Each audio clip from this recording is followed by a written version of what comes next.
Kota Kinabalu, Sabah is a calm and vibrant city, layered with a multifaceted society with endless greenery and mountains as the backdrop facing the majestic South China Sea. A walk on its streets will showcase thousands of people with different look, complexion, color, and creed, presumably of different ethnicities. The state itself is a habitat and home to more than 2.5 million people. The unofficial statistical breakdown of the population shows almost a quarter is accounted as undocumented illegal immigrants.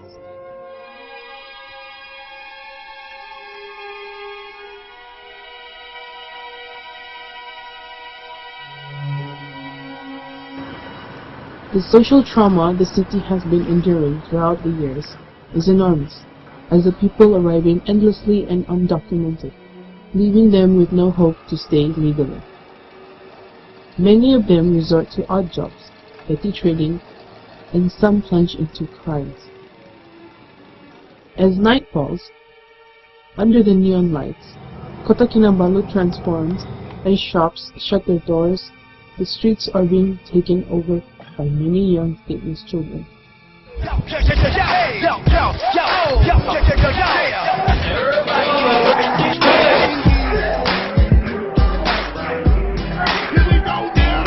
Thousands of girls, as young as 16, prep themselves up with cosmetic and heels to entertain clients in many nightclubs. Almost all of them are undocumented immigrant children.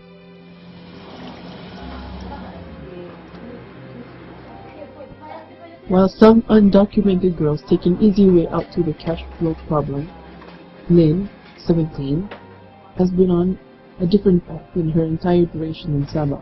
She arrived in Sabah sometime when she was 4 years old with her parents and siblings from Lubang. Leading a typical lifestyle destined for every undocumented child in Sabah, with no education, no exposure, no family assistance, she has to struggle to make ends meet for the family of 9. Her father being an odd-job laborer, and with only her 2 brothers working as dishwashers in another Chinese restaurant, there is nothing much they can look forward to in life. Without proper documentation, she lives in a constant fear of authorities.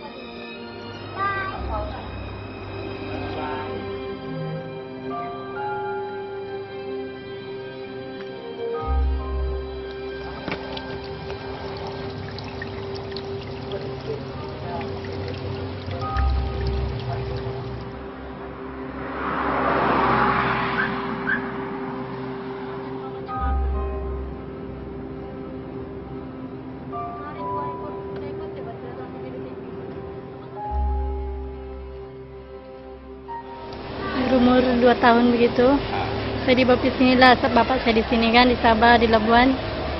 Sudah berapa tahun, jadi kami sini dengan mak saya. Jadi sampai sekarang tidak pernah balik kampung lagi. Jadi bapak mama? Ada sini juga. Umur 7 tahun gitu, tidak dapat masuk sekolah? Tidak, tapi ada keterangan kan. Tidak ada dokumen lah, Iya. tidak ada keterangan. Adik-adik yang lain pun tiada. Tidak ada, disebabkan tiada keterangan. Iya.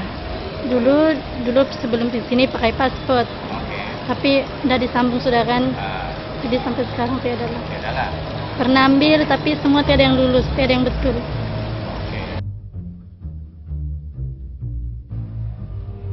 Through her father's acquaintance's assistance, she managed to obtain a paper which she does not even have confidence of its authenticity.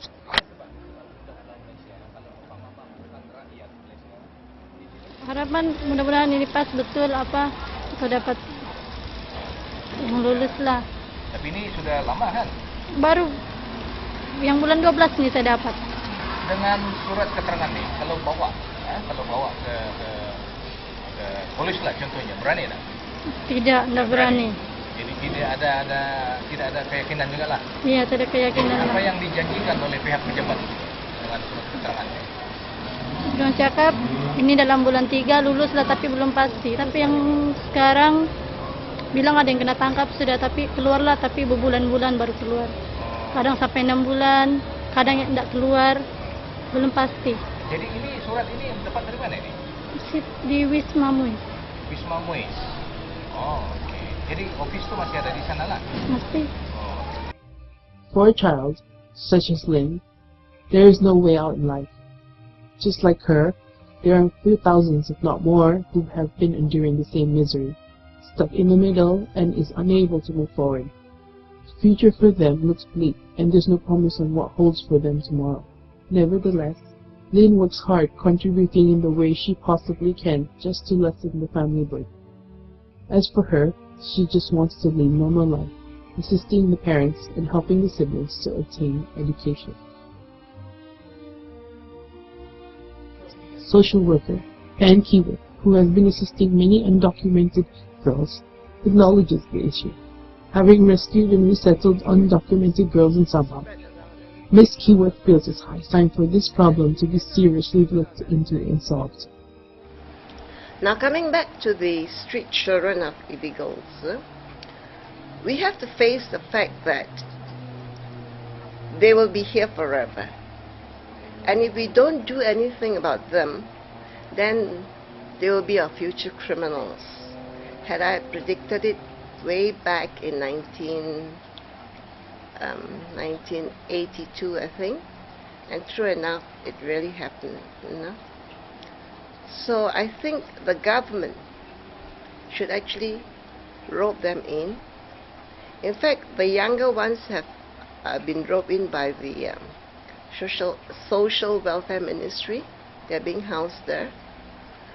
They're given education and all that. But I see that there's still many more out there. Now, as you go along, you know where the Filipino market is? There's a row of shop houses. There itself, you see many of them. And behind that shop lot, along that lonely back lane, you meet many of young teenagers who are prostitutes there, and they are all without documentation. What are we doing about it?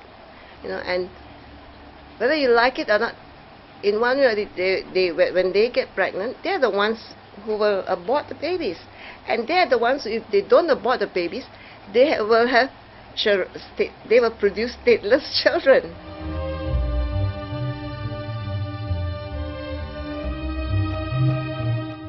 Meanwhile, for Lynn, life goes on. Without any promise of better tomorrow, she walks forward bearing all the risk as an undocumented teenager. Of thousands of girls who succumbed to the vicious social cycle, Lynn stood steadfastly to live with dignity and honor, with or without proper documentation as a citizen.